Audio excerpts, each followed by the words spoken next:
And I just want to say thank you for making it happen. Thank you.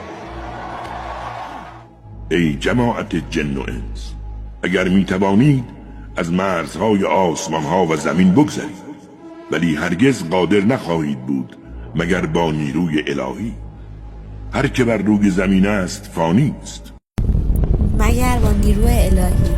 شما مشاهده کنید ایلان ماسک چندین موشک استارشیپ خودش رو فرستاده و تا خورده به گنبد آسمان پوچ شده، مثل همین ویدیویی که دارید در مشاهده میکنید و کل جهان دارن فریاد میزنن که بابا هنوز بشر از گنبد آسمان عبور نکرده.